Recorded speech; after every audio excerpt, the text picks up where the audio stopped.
Buenas tardes, bienvenidas y bienvenidos a esta tercera sesión. En esta ocasión, pues nos vamos a centrar en este tema de alfabetización académica y leer para interpretar. Recordar que cuando hablamos de este término de alfabetización, pues estamos también pues retomando un poco también algunas ideas de escribir.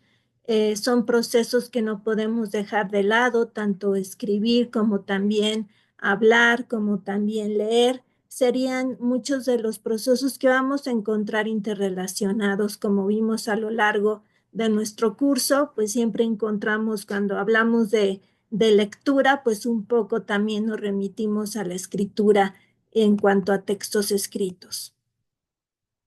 ¿Qué sería la alfabetización? Sería un conjunto de necesidades que abarcan tanto las herramientas esenciales para el aprendizaje, lectura, escritura, expresión oral, cálculo, solución de problemas, como los contenidos básicos de aprendizaje, conocimientos teóricos y prácticos, valores y actitudes necesarios para que los seres humanos puedan sobrevivir, desarrollar plenamente sus capacidades, vivir y trabajar con dignidad, mejorar la calidad de vida y continuar aprendiendo. Entonces aquí encontramos sí estas características que tiene la alfabetización. Esto es de acuerdo sí a esta definición que da la UNESCO y nos vamos a dar cuenta, ¿no? De la importancia que tienen estos procesos, ¿no? El proceso de leer, de escribir, como ya vimos, también en general lo que sería pues el desarrollo de la comunicación. En general, pues se trata así de lenguaje, pues se tratan de temas que son importantísimos, ¿sí? Para adquirir diferentes habilidades que nos permiten desarrollarnos, ¿sí? Como seres humanos y tener una mejor calidad de vida. Aquí tenemos algunos cuestionamientos de Carlino. Estos cuestionamientos pues los das desde el año 2005. Sin embargo, en algunas universidades y también no solamente dentro del ámbito universitario, sino en general, encontramos que en diferentes niveles educativos, pues constantemente nos estamos preguntando, ¿no? Acerca de estos procesos de lectura y escritura. ¿Por qué es necesario enseñar a escribir en la universidad? Y esto es curioso porque podríamos pensar que en universidad, pues ya para qué, ¿no? Si ya tuvimos tantas materias de español, de taller de lectura y redacción, de comunicación incluso, sí, y en ocasiones sabemos que esto no es suficiente. Llegamos a universidad, llegamos a maestrías, a posgrados, etcétera, y nos podemos dar cuenta de que todavía sí necesitamos de ciertos apoyos, de cierta guía por parte de los docentes para lograr escribir correctamente un texto escrito, por ejemplo. Entonces, aquí la pregunta es, ¿por qué es necesario enseñar a escribir en universidad? ¿Los alumnos deberían llegar a los estudios superiores dominando la escritura?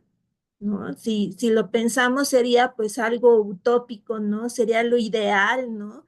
El que tuviéramos alumnos pues que ya tienen, ¿no? Esta preparación previa en lectura ni en escritura, pero cuando estamos dentro de estos niveles educativos, dentro del nivel universitario, por ejemplo, en licenciatura, sobre todo cuando recién ingresan los estudiantes están recién, desempacados, ¿no? De la materia de taller de lectura y redacción en cuanto a bachillerato preparatoria, pues aquí nos vamos a dar cuenta de que en realidad pues sí tienen varias deficiencias en cuanto al uso de la lectura, en cuanto al uso de la escritura, y es mucho más complejo para ellos porque se enfrentan a una serie de características de textos académicos, de textos que tienen una gran cantidad de tecnicismos, que son complejos, a los que nunca se han enfrentado porque están apenas recién inmersos en un nuevo mundo, en un nuevo ámbito, en diferentes ciencias incluso, ¿no? Y a partir de ello, pues podemos darnos cuenta de que le resulta complejo la lectura, por ejemplo, ¿no? La escritura, escribir académicamente. Vas a tener que utilizar el formato APA, ¿no? Vas a tener que hacer citas, referencias, etcétera, ¿no? Entonces, aquí la pregunta de Carlino es si es suficiente con un taller para los alumnos de nuevo ingreso. Sí, en muchas ocasiones dicen, pues es que hay muchos problemas en lectura, en escritura, pues vamos a hacer nuevamente, sí, pues una materia de taller de lectura y redacción, ¿no? Y así están, ¿no? Uno, dos, tres, o los que sean necesarios, ¿no? Para poder solventar esta serie de problemáticas. ¿Quién tiene que hacerse cargo de la escritura en los niveles superiores?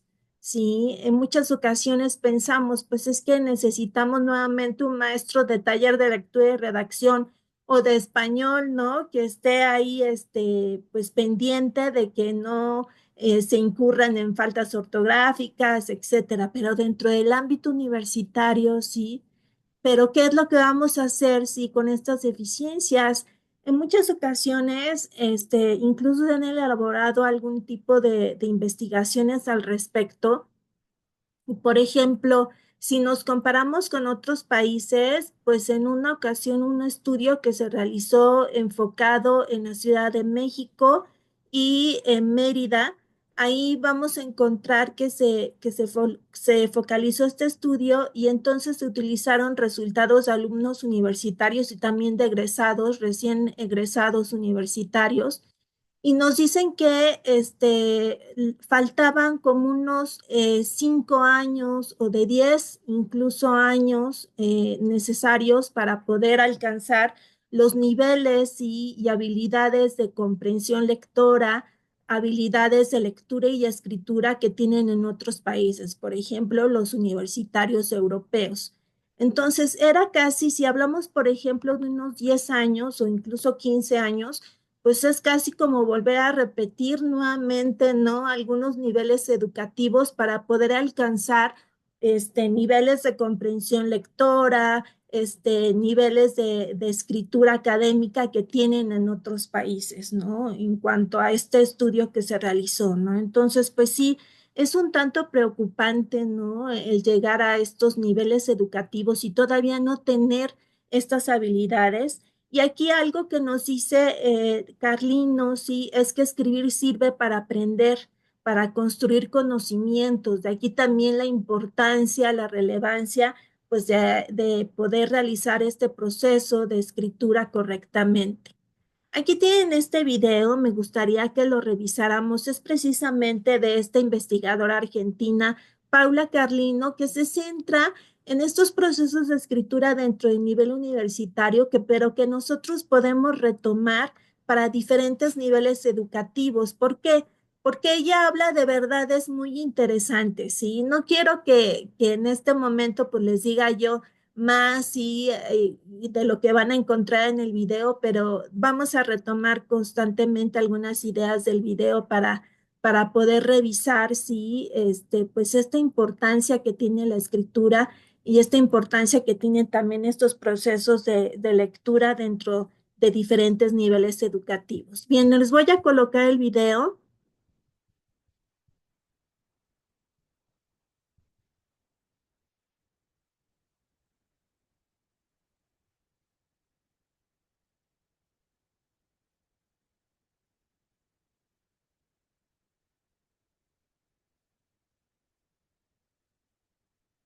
Bien, ya lo tienen dentro del chat el video.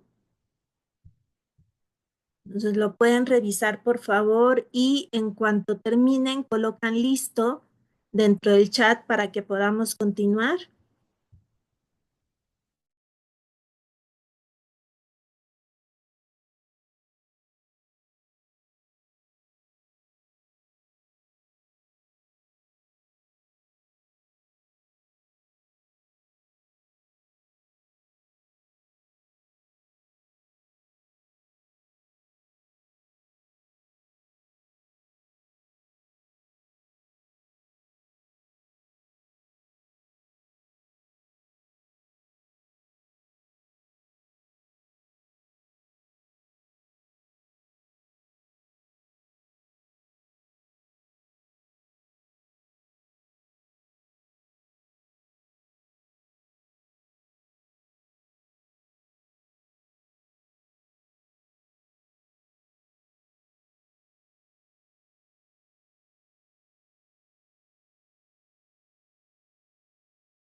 Bien, ¿qué les pareció el video?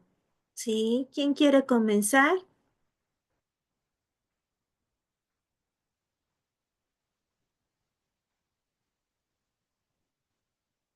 Maestra, si me permite participar. Adelante, Lupita. Muy bien. Bueno, pues en cuanto al tema general que nos menciona eh, esta maestra, es pues el trabajo con el aprendizaje situado. Yo me voy ahorita con lo que estoy trabajando en telesecundaria, en el cual nosotros manejamos los diferentes campos formativos. Entonces, ahorita que decía el hecho de que a veces disociamos, ¿no? La teoría con la práctica. Yo trato de hacerlo igual con mis alumnos, pero a veces sí tenemos esa tendencia porque hemos sido educados así, ¿no? Hemos sido por ejemplo, yo aprendí así, primero la teoría y luego ya practicar, ¿no? Pero aquí en este caso, por ejemplo, con mis alumnos, sí me cuesta un poquito de trabajo hacer esa vinculación en cuanto al aprendizaje situado, en el que se ocupe la redacción, aunque se ocupen pues todo esto que aprendimos de la puntuación, de cómo se escribe, de que cómo se elabora, por ejemplo, un ensayo, cómo se hace un un, ¿qué será? Un informe, cómo se hace algo específico en el que el alumno pues tiene que meter todas estas habilidades y tiene que trabajar con ellas. Es como complicado porque uno se educó de una manera diferente.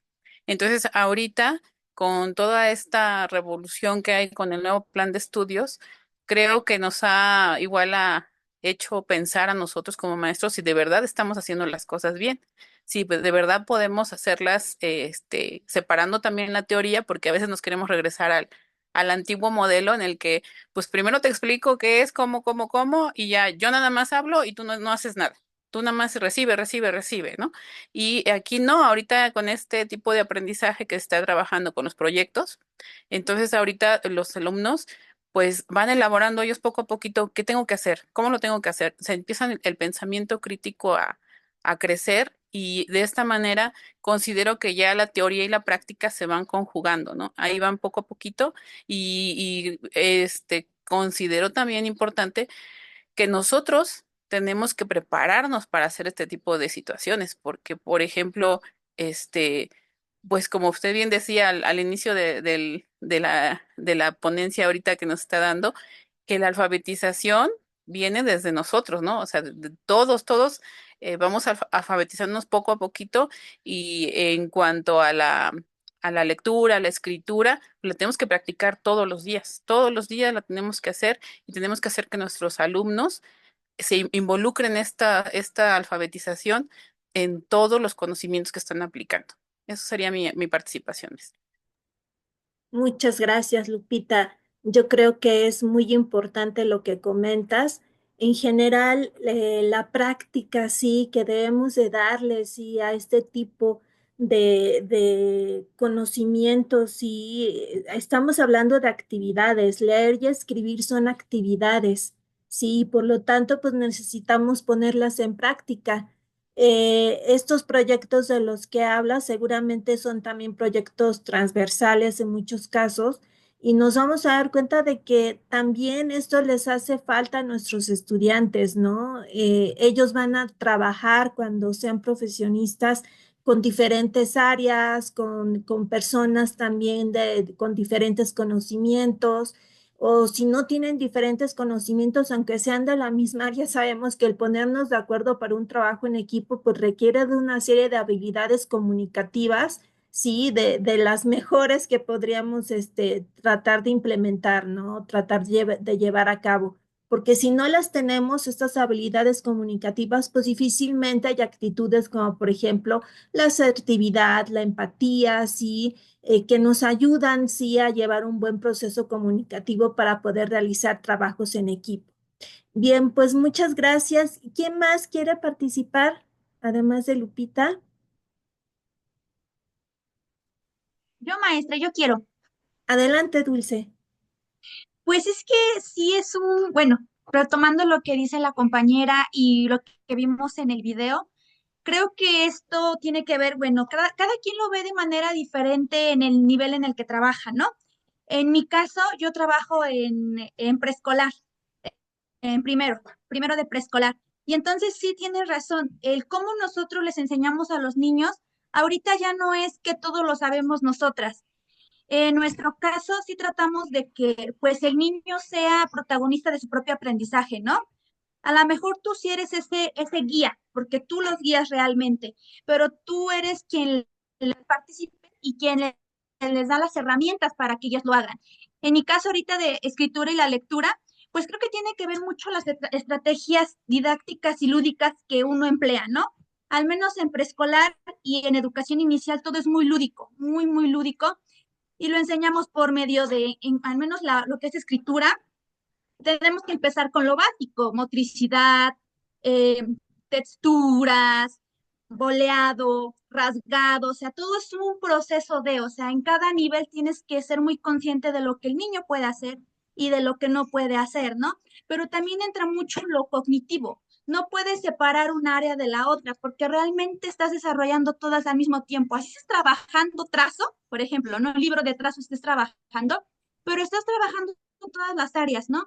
Pero también no casarte con lo del típico del voy a poner planas, voy a poner trazos, no, o sea, es todo un proceso lleno de diversas estrategias, no nada más casarte con una, y yo lo veo con mis estudiantes, ¿no? Ellos llegaron y pues ni siquiera sabían agarrar a lo mejor un lápiz de manera correcta, pero tú les vas enseñando y poco a poco ellos lo van haciendo, ¿no? Y ahorita esta altura del ciclo escolar, ya muchos niños ya hacen figuras de manera intencional, como ellos saben, pero lo saben hacer y te lo están demostrando que ya pueden hacer otras cosas, ¿no? Pero en mi caso, yo sí considero que el enseñar escritura y lectura en este nivel que es preescolar, incluso educación inicial, tiene que ser muy lúdico, a comparación de cómo se hace en primaria o cómo se hace en secundaria, ¿no?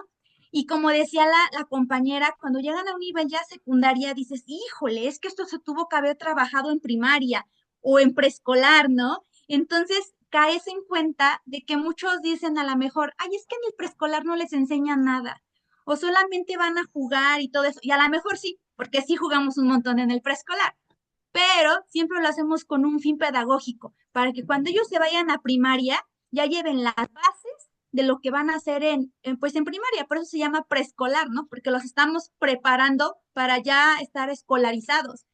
Pero sí, realmente en preescolar es muy bonito este acercamiento que tenemos con ellos a la lectura y a la escritura. Y a lo mejor no todos logran la competencia, pero sí la mayoría cuando llegan a primaria ya tienen una idea de lo que tienen que hacer, ¿no? Entonces, eso es lo que pues prácticamente hacemos en preescolar y en educación inicial, que es más, se podría decir, más estimulación que en preescolar, pero eso es bueno, ese es mi punto de vista. Muchas gracias, Dulce María. De igual forma, también un comentario pues muy importante.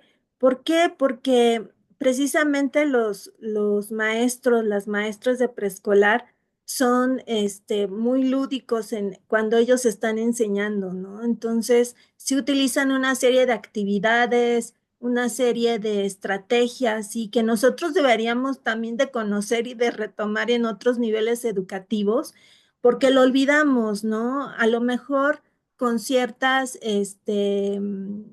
con ciertas limitaciones, sí, sí llegamos a retomar los aspectos lúdicos o del juego como algo relevante.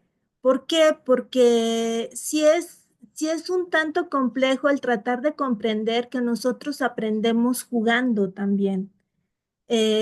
Recuerdo a una compañera que decía, un tanto desilusionada, es que el papá le estaba preguntando al niño pequeño, ¿y qué es lo que aprendiste o qué hiciste el día de hoy en preescolar? Pues nada, papá, estuve jugando, ¿no? Entonces es como, pero ¿por qué? Claro que sí, estaba yo jugando, pero estaba yo aprendiendo, ¿no? Es algo que en ocasiones como adultos no entendemos, ¿no? Y que el papá pues debería de estar también empapado, ¿no? De esa idea de que está jugando, pero está conociendo, está aprendiendo, está poniendo en práctica diferentes actividades, ¿no? A partir del juego es como mejor aprendemos, ¿sí? Es algo que nos divierte, es algo que nos motiva, es algo también que nos provoca el ser más creativos, el ser más innovadores, ¿no? ¿Quién más quiere opinar? Maestra, ¿me permite? Sí, adelante. Gracias. Bueno, yo con mis niños en la lectura y escritura me gusta el tema cuando hacemos el debate. En una ocasión nosotros discutimos cuál era el tema a seguir. Entonces los chicos decidieron que era acerca del machismo. Entonces yo lo que hago es que ellos lo investiguen en diferentes fuentes, pero para eso yo les doy a ellos un rol, ya sea el machista, la víctima, por ejemplo, un religioso de cualquier religión que profesen, hasta el mismo abogado, el policía que los detiene. O sea, un sinfín, con un rol donde ellos tienen que observar qué es lo que estamos viendo en nuestro contexto. Entonces, de ahí me acuerdo que un chico que era bien tierno con todas las niñas, tomó el papel de que él era el agresor y se puso en su papel. Y tú te quedas y dices, wow, o sea, cómo ellos investigaron, observaron las características y lo representan esa parte. En otra ocasión me tocó sobre violencia y mi sorpresa fue que los niños se fueron a violencia de los animales. Y yo dije, pero ese no era mi tema. Ellos dijeron violencia. Entonces me acuerdo que una niña decía, es que la violencia de los animales, un animal que está en el techo, ¿no? Decíamos, era violencia. Dice el niño, no, porque si tiene el espacio, tiene sombra, tiene comida, no es violencia. Entonces algunos niños sacaban bueno, en su investigación que hicieron, siempre les pido tarjetitas, entonces sacaban ellos artículos y defendían, y es que cuánto te va a dar. El chiste que salió hasta el taquero que vendía, que porque también estaba el veterinario. Entonces, yo observaba que ellos sí lo habían relacionado con el contexto, lo que se ha observado, incluso sobre todo ellos, ¿no? Que van anotando y pues muchas veces las preguntas que va haciendo el moderador, pues ellos ya tienen una respuesta, ya lo pueden ir fundamentando. Entonces, sí, la escritura y la forma de comunicarlo, pues muchas veces va a cambiar, ¿no? Lo que yo te estoy diciendo, lo que tú estás interpretando y regresar a lo mismo, ¿no? O sea, si el mensaje que yo te estoy dando es el que yo quiero o ellos tienen otro mensaje diferente, o sea, que llegue a haber una distorsión. Eso es lo que podría decir. Muchas gracias, Lucila. También considero que es relevante este punto de vista, esta opinión. Nosotros retomamos sí, nuestro contexto también para poder aprender. Eh, Aprendemos también a partir de nuestro propio contexto. Esto lo toma en cuenta, por ejemplo, Freire, cuando hablamos de alfabetización. Él, por ejemplo, pues le daba relevancia, ¿no? A estos procesos de escritura y partir de las mismas experiencias que tienen, por ejemplo, un obrero, ¿no? Porque él alfabetizaba, pues, sobre todo a personas adultas y a partir de ello, al enseñarles a escribir, pues retomaba muchas de sus experiencias, ¿sí? ¿Por qué es importante escribir para un obrero? Pues a partir de esta experiencia que él tiene como obrero, pues podemos retomarla, ¿no? Para poder hacer escritos vinculados precisamente con esta profesión que él tiene, ¿no? El ser un obrero con este oficio, etcétera, ¿no? Entonces, partir de la propia vivencia, de las propias vivencias para poder hacer importante este proceso de escribir o también de leer, ¿no? Algo que también es importante, no solamente dejar la lectura así en algo que está dentro del texto, dentro de la literatura, sino también preguntarle al alumno, y bueno, ¿qué es lo que harías tú? ¿No? En lugar del protagonista, ¿cómo reaccionarías tú?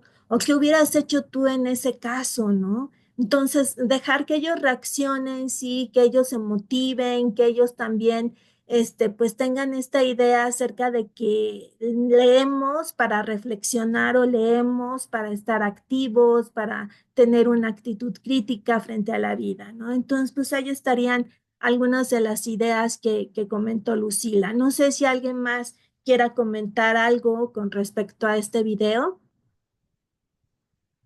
maestra, yo. Adelante, Ah, Excel.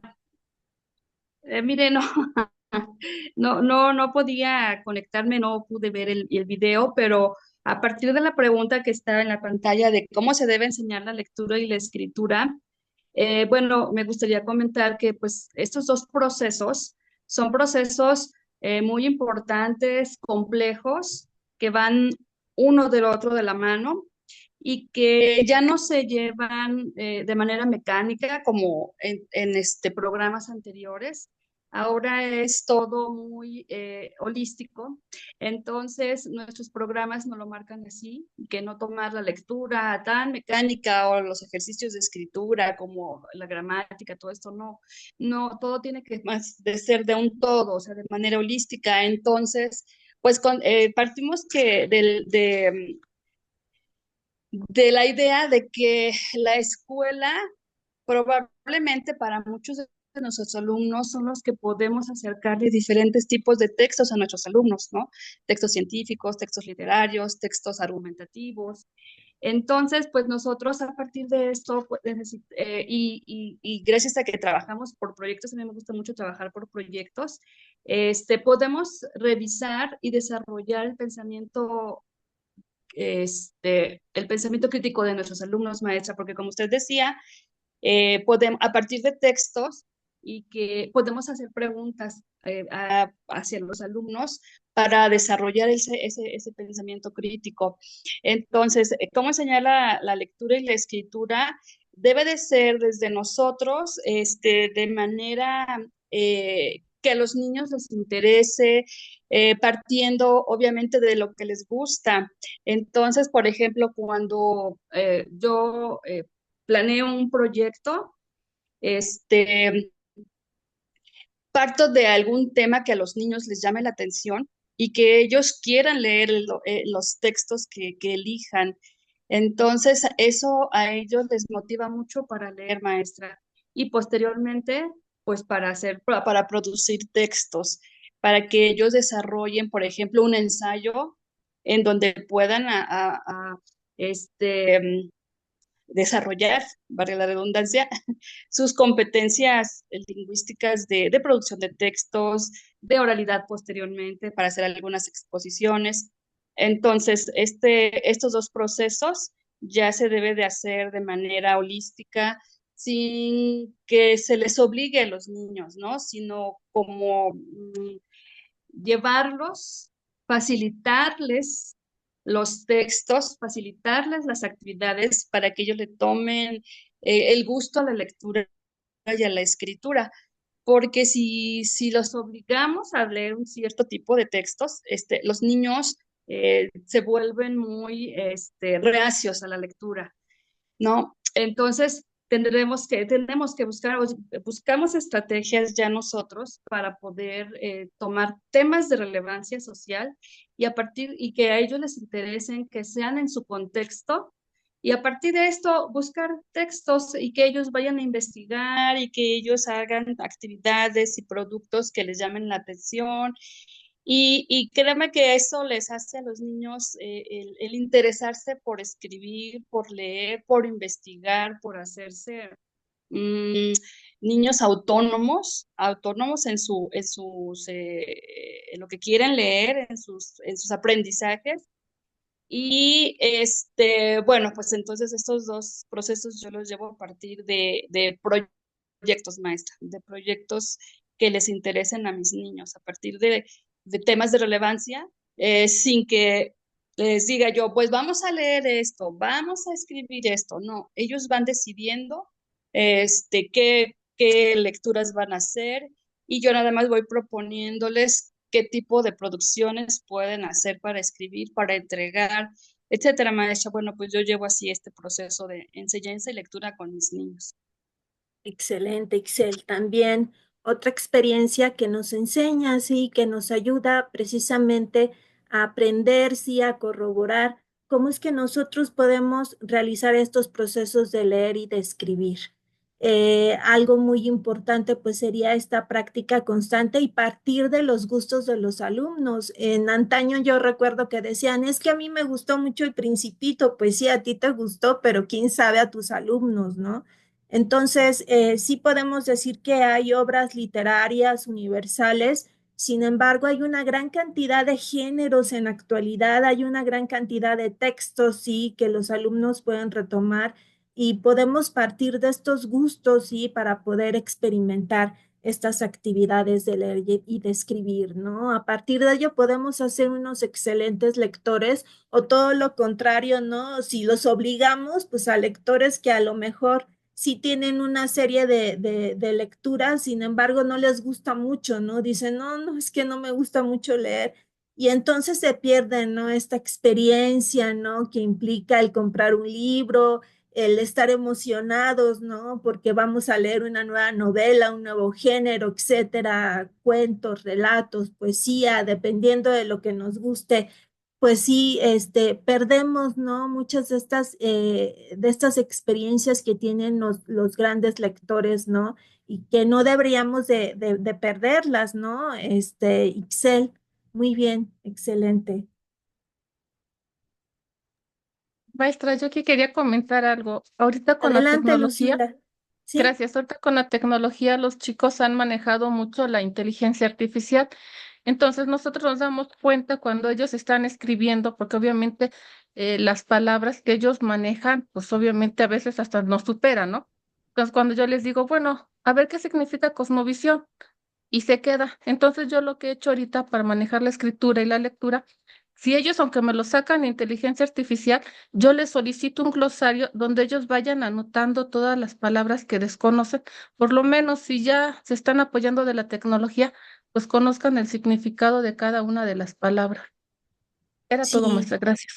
Muy bien, Lucila, me parece una buena estrategia y además de que podríamos hacer que ya no utilicen tanto, ¿no? Esa tecnología para hacer trabajos, porque sí, sí son una gran cantidad de palabras las que deben de buscar, entonces sí quedan un poco cansados, ¿no? De estar buscando un glosario, ¿no? En lugar de estar realizando textos significativos, ¿no? Para ellos.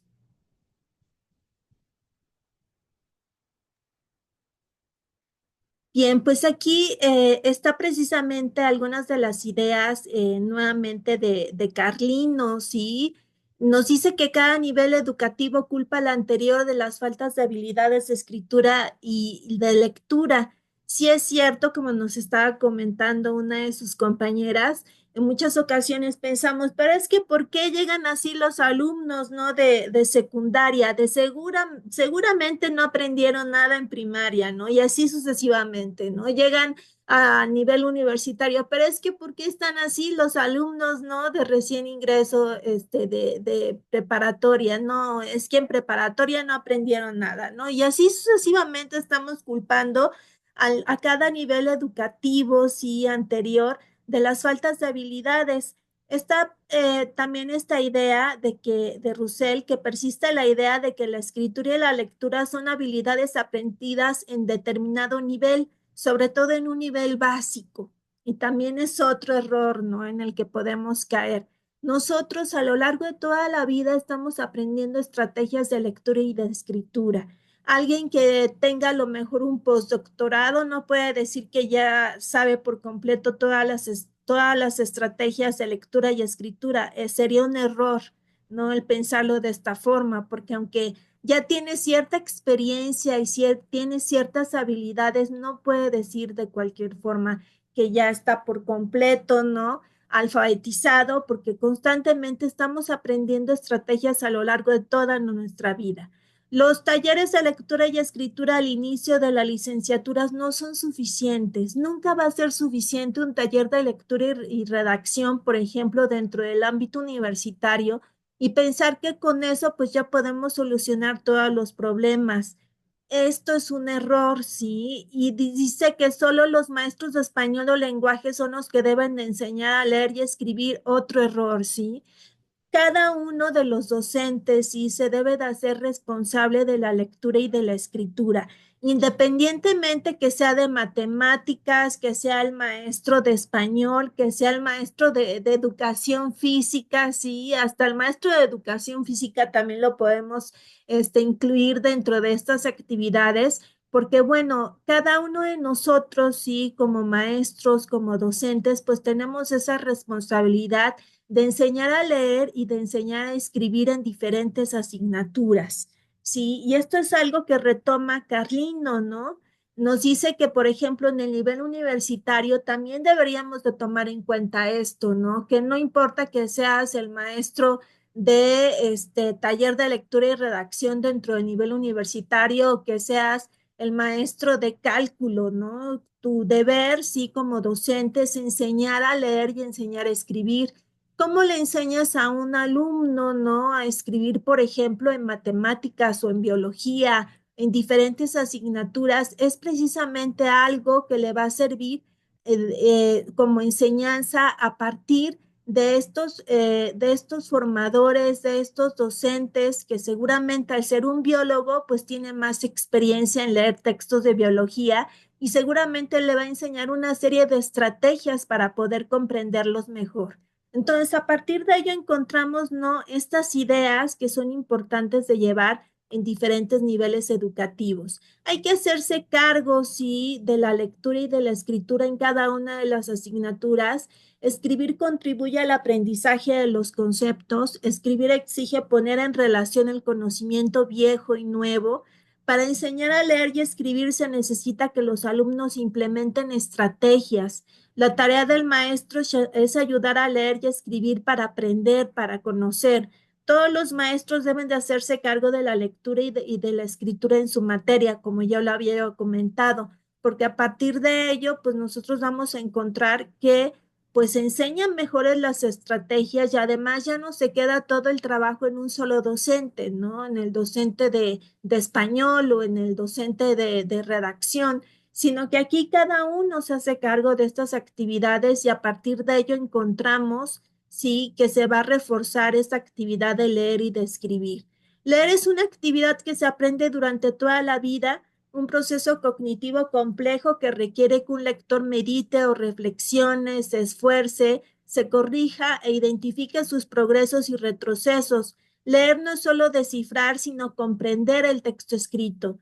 Escribir es un acto mental de creación profunda, va más allá de formar renglones con palabras, ya que es colocar afuera nuestro pensamiento.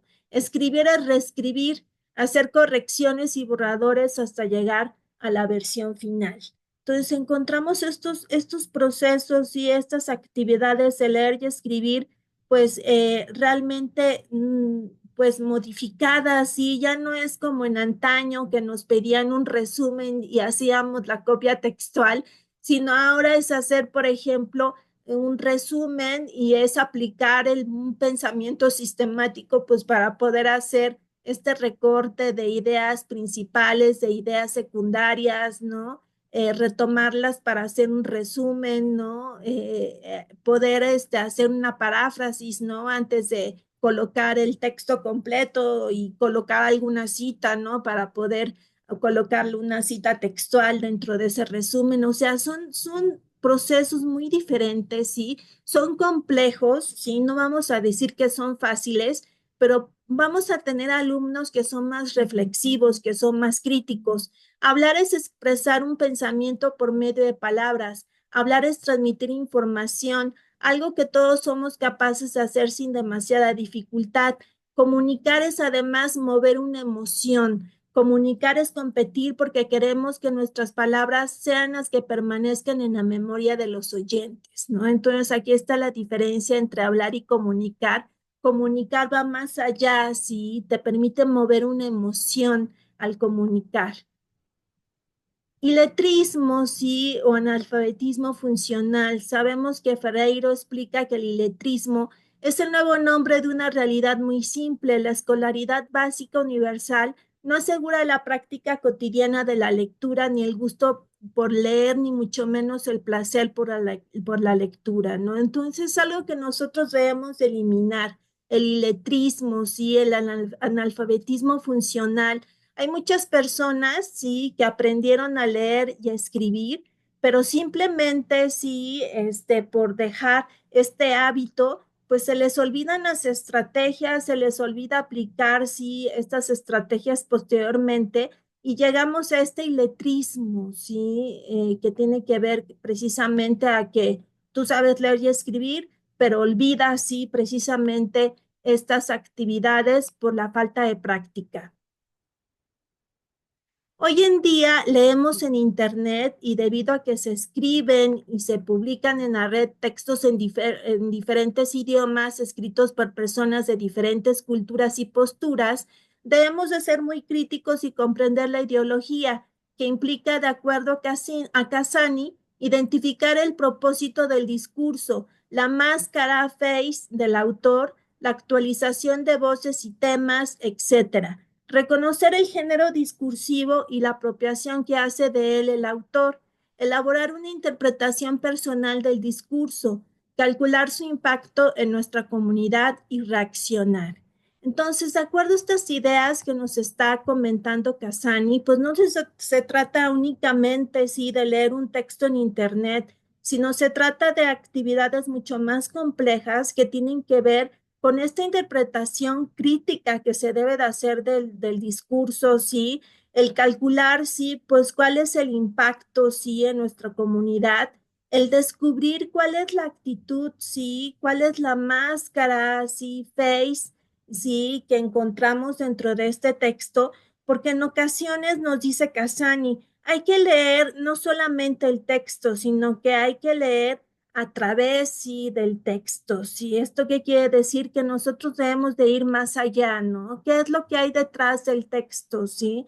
¿Quién escribió ese texto? ¿Por qué lo escribió? ¿Cuál es su intención? ¿Cuál es la finalidad, sí, de este escritor?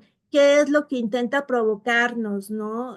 ¿Por qué está colocando estas citas y no otras, no? ¿Cuál es la postura de este autor?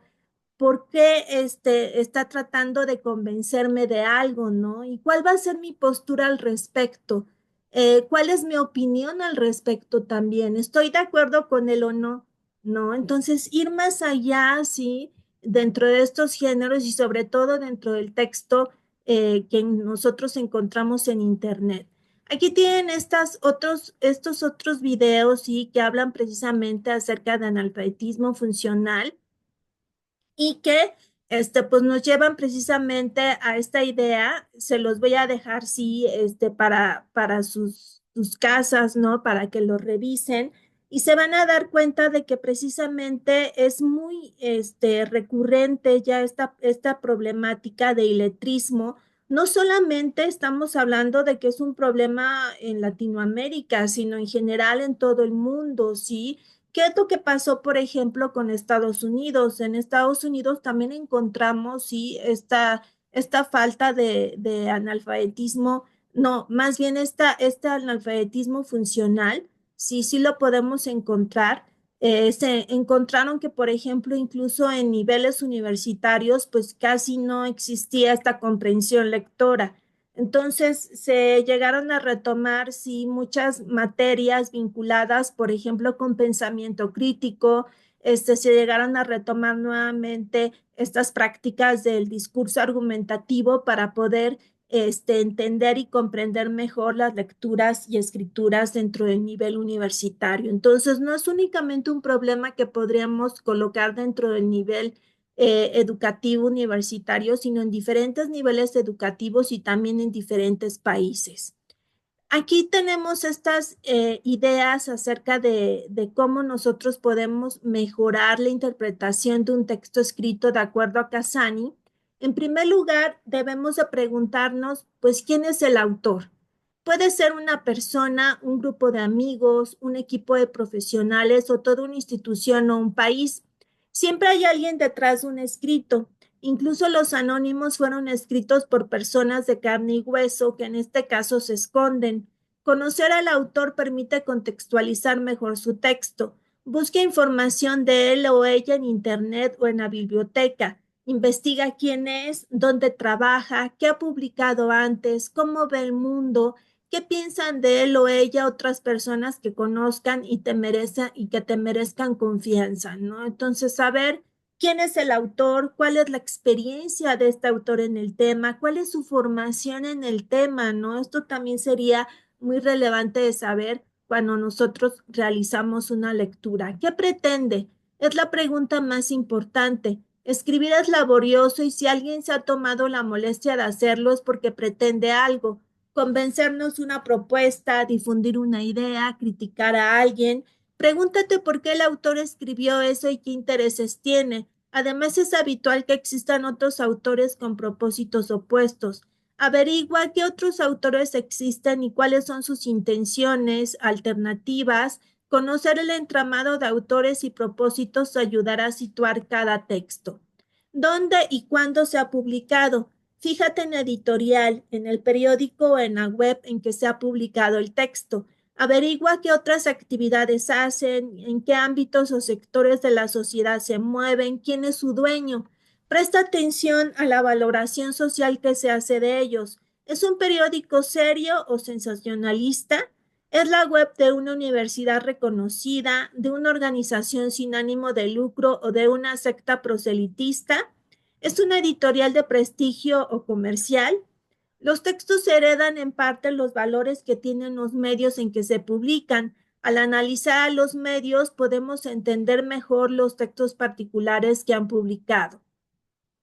¿De qué tipo de texto se trata? Nos rodean textos extraordinariamente variados, una ley, una noticia periodística, un rótulo comercial, una prédica religiosa, un artículo científico, una instrucción técnica, etcétera. Cada texto tiene sus funciones, su estructura y un lenguaje propios y se usan solo en su contexto. Identifica el tipo de texto o género de que se trata y averigua si respeta sus convenciones más habituales. Entonces necesitamos conocer el género.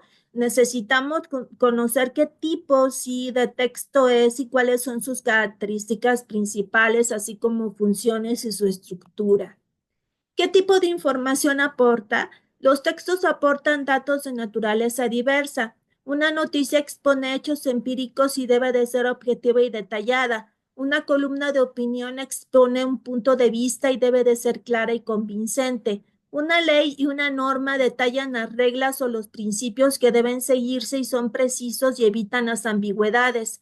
Un artículo científico describe los resultados que aporta una investigación. Un poema o un cuento crean historias y entretienen y emocionan. No confundas los diferentes tipos de información. Pregúntate, ¿hay datos empíricos u opiniones personales? ¿Proceden de la observación periodística, de la investigación científica, de alguna doctrina religiosa o de la imaginación del autor? Evalúa también la calidad de cada tipo de contenido. La noticia es detallada, la columna de opinión aporta argumentos sólidos, la ley es clara, la doctrina está de acuerdo con mis principios, el cuento es original o emocionante. ¿Qué es lo que te da a entender?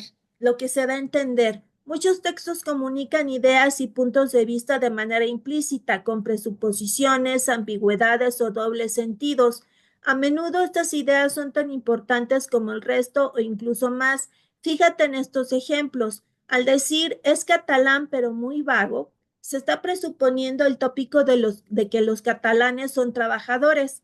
Al decir Martín intentó de nuevo dejar de beber, se da a entender que Martín ya había bebido antes y que había intentado dejarlo sin éxito, además de sugerir que tiene problemas con la bebida. Entonces hay que fijarnos muy bien qué es lo que se da a entender. Muchos textos sí comunican ideas, puntos de vista de manera implícita, con algunas ambigüedades o dobles sentidos. Entonces es muy importante sí rescatar estas ambigüedades, tratar de comprenderlas, interpretarlas antes de llegar a una comprensión total del texto. ¿A quién cita y a quién no? Ningún texto está solo, cada escrito se conecta con otros, toma idea de textos precedentes, utiliza palabras de otros autores, argumenta en contra de otras opiniones, lo hace de manera explícita denominando al autor y poniendo entre comillas sus palabras o de manera implícita copiando o parodiando las ideas y las palabras sin destacarlos.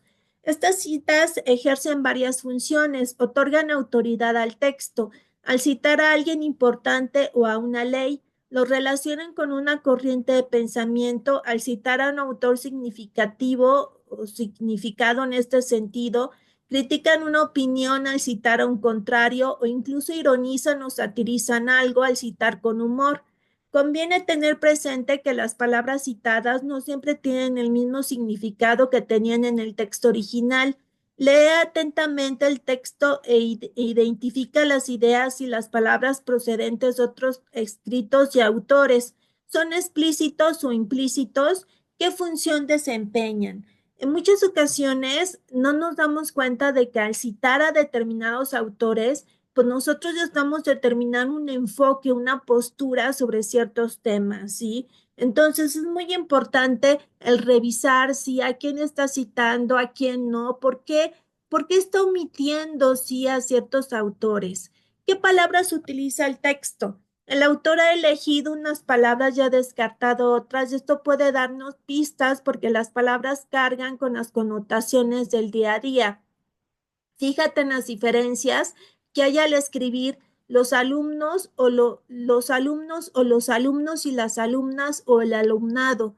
Fíjate en las palabras que usa el texto. ¿Cuáles te sorprenden? ¿Por qué? ¿Qué palabras usarías tú para decir lo mismo?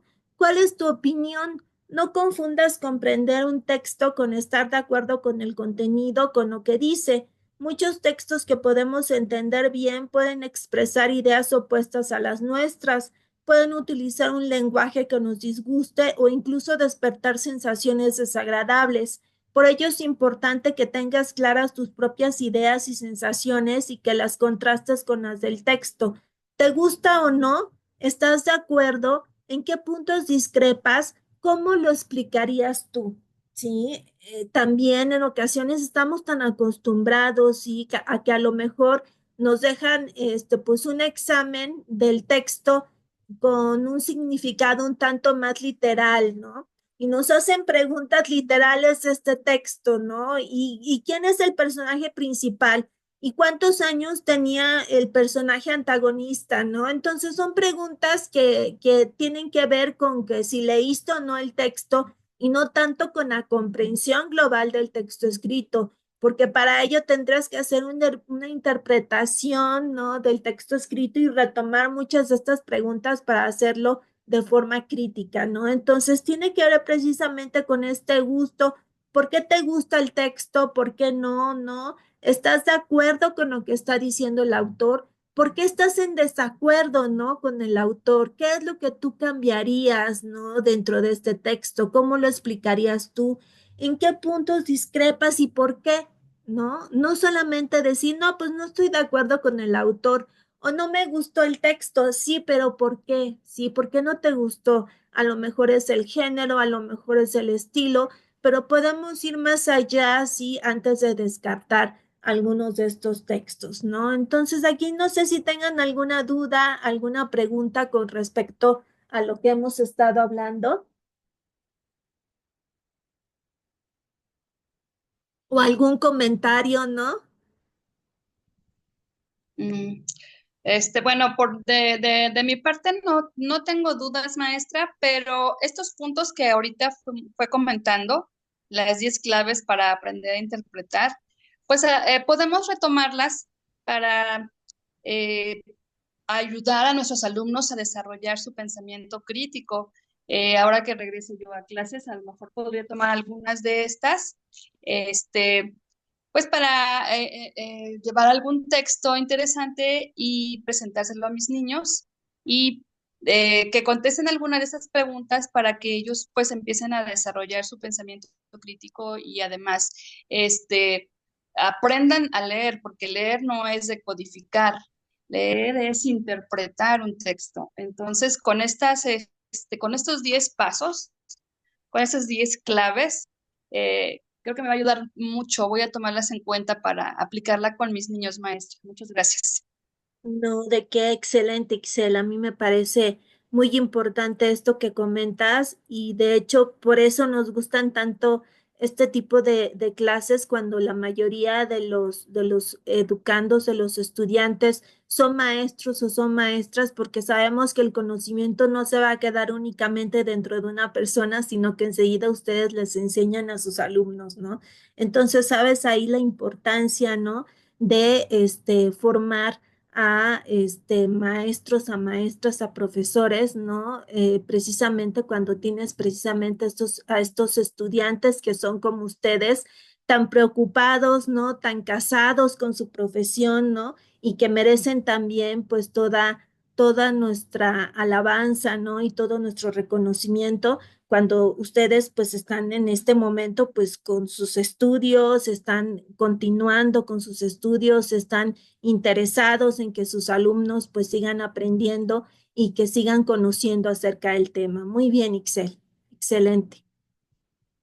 Bien, pues no sé si Sí, gracias, alguien maestra. desea comentar algo más.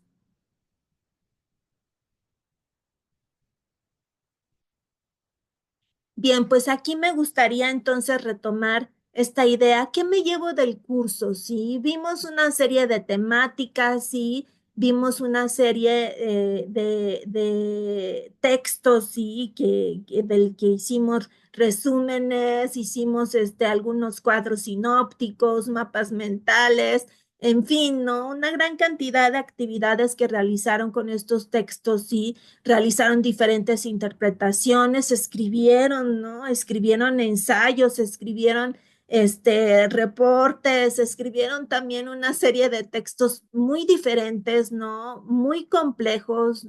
Me llevo una grata experiencia, ¿no? De ellos y muchas gracias por estar tan atento a cada una de las actividades, tan atentos y atentas. Me gustó mucho cómo fueron avanzando, ¿no? En sus conocimientos y cómo se encontró esta madurez, sí, en cuanto a sus conocimientos que ustedes tenían con respecto a los procesos de leer y escribir en un inicio y ahora en la actualidad. ¿Qué se llevan del curso? ¿Qué fue lo más importante? A lo mejor alguien se lleva incluso hasta el formato APA, ¿no? Es que puse mayor atención en el formato APA, ¿no? O a lo mejor me llevo algún proceso de escritura o me llevo estos aprendizajes para mis alumnos, ¿no? Como bien comenta Excel. ¿Qué es lo que se llevan del curso? ¿Quién quiere comentar? Yo, maestra. Adelante, Yo, maestra. Excel. Ay, muchas gracias, Adelante. maestra. Mire, no, pues yo me llevo muchos aprendizajes de la asignatura. Pues primeramente, todos los documentos que usted nos mandó, todos los leí y me gustaron mucho, muy interesantes. Reconstruí algunas ideas que yo tenía y que me faltaba por conocer más a fondo. Me gustó mucho saber también acerca de los trastornos del lenguaje, que me ayuda mucho a reconocer ya este tipo de trastornos en mis niños. Me ayudó mucho a... yo tenía problemas con las referencias APA, si se dio cuenta. Pero pues estuve buscando y viendo y bueno, pues ya me queda más clara esta parte de las referencias. De igual manera me ayudó mucho a desarrollar mi producción de texto, maestra, también. Sí cuesta mucho porque pues tenemos ideas y las vamos plasmando y luego las vamos corrigiendo y luego vamos aumentando, le vamos quitando hasta que ya quedan los textos, ¿no? Entonces a mí me ayudó mucho también a esa producción de textos que tenemos que desarrollar, ¿no? Y como usted dice, pues el aprender a leer y escribir, pues nunca se termina. Entonces, pues yo me llevo una experiencia muy enriquecedora de información, de estrategias, de conocimientos que usted nos da. Y pues nada, agradecerle pues todas sus atenciones, sus comentarios que me daba, porque pues de eso aprendo de mis errores, no de mis aciertos, ¿no? Entonces, pues nada más eso, maestra, muchísimas gracias por todo. No, de que Excel, muchas gracias a ti. ¿Quién más desea opinar al respecto? Yo, Adelante, maestra, si me Lupita. permite. Adelante. Bueno, pues en mi caso la verdad es que me ayudó muchísimo la asignatura, principalmente porque tengo algunos alumnos, incluso en los ensayos ahí le mencionaba yo a mis pequeños o mis chicos, que tienen problemas de dislexia. Entonces las lecturas que me daban era así como que, ay, aquí está la receta, ¿por qué no lo supe antes? ¿Por qué no lo identifiqué antes? ¿Cómo es posible que se me haya pasado esto y así? Entonces, en cuanto a las lecturas, la verdad es que yo guardé todo, dije, no, voy a hacer mi expediente aquí de lecturas porque esta está, pero genial, hasta para compartirla con mis compañeros, ¿no? La verdad es que eh, son lecturas que a lo mejor luego uno se pone a buscar en internet y no encuentras, o sea, no encuentras realmente así como que te digan, mira, tienes que ver esto, tienes que checar esto, ahora tienes que hacer tal ejercicio y tienes que trabajar así y demás, ¿no? Incluso hasta dije, híjole, ¿cómo no en la normal nos dan este tipo de herramientas para poder nosotros hacer y trabajar con los chicos? Entonces, la verdad es que toda la bibliografía que usted nos mandó, maestra, muy buena. Incluso los que nos mandaba como extras, bueno, el material extra, algunas sí las fui revisando y sí tenían muy buenos contenidos. La verdad es que sí se lleva uno nuestro tiempo porque como dice la maestra Itzel, pues igual tiene uno que estarle ahí regresando, ¿no? A ser estudiante. Es complicado porque uno se siente maestro y que ya no, ya ahí vamos, ¿no? Pero realmente no nos falta mucho por aprender, incluso pues sí, también lo de las normas APA. Yo me estaba acostumbrada a otro tipo, otra edición y de repente es así como que, oye, yo ya me sabía esto y ahora pues volver a reaprender, ¿no? Entonces, la verdad el curso me gustó mucho, igual la diversidad de estrategias para evaluarnos. A mí me gusta mucho hacer los mapas conceptuales y me gustó mucho hacer la infografía, etcétera. Todo ese tipo de estrategias que usted utilizó para podernos evaluar se me hicieron muy, enriquecedoras porque incluso hasta aprendí a buscar otras aplicaciones, a checar dónde sí, dónde no.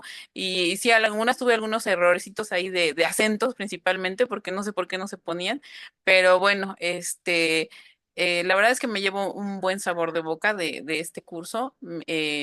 Crecí en cuanto a muchas habilidades, muchas estrategias que nos dieron en este curso y pues creo que las voy a multiplicar o las voy a pasar a mis demás compañeros para que ellos también por lo menos sepan más o menos lo que yo ya aprendí en esto, ¿no? Que como dice usted, que no nada más se quede que en uno, sino que también hay que rafaguear a los demás con nuestros aprendizajes, ¿no? Y sobre todo, pues con mis alumnos, que son a los que me interesa ayudar y que me interesa que ellos estén bien. Y le agradezco mucho, maestra, y excelente curso. Muchas gracias, Lupita. Bien, ¿alguien más?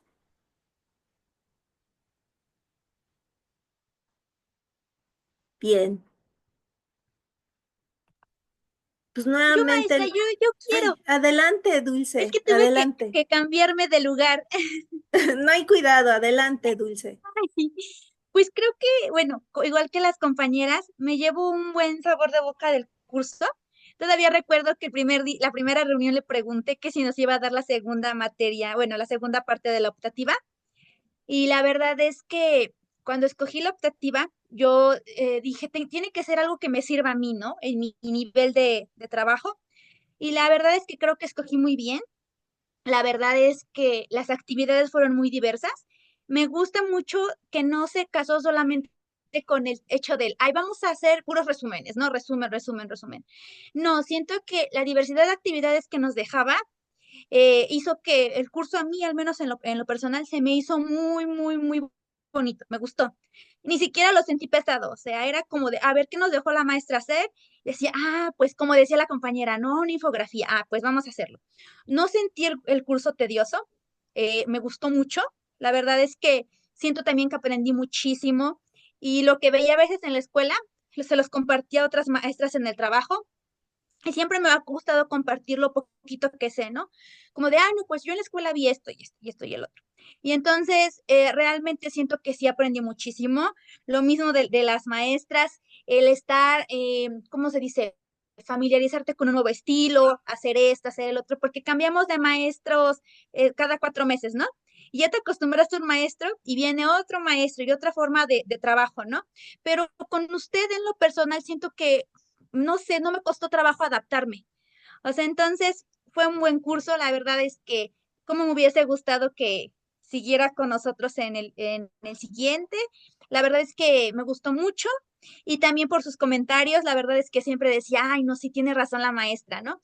Y creo que una cosa es, bueno, cuando el maestro te hace un buen comentario, pero también hay maestros que no son nada amables con sus comentarios, ¿no? Y con usted no, para nada, o sea, siempre fueron comentarios muy constructivos de, oye, fíjate que esto está bien, me gustaría que pusieras esto así, ¿no?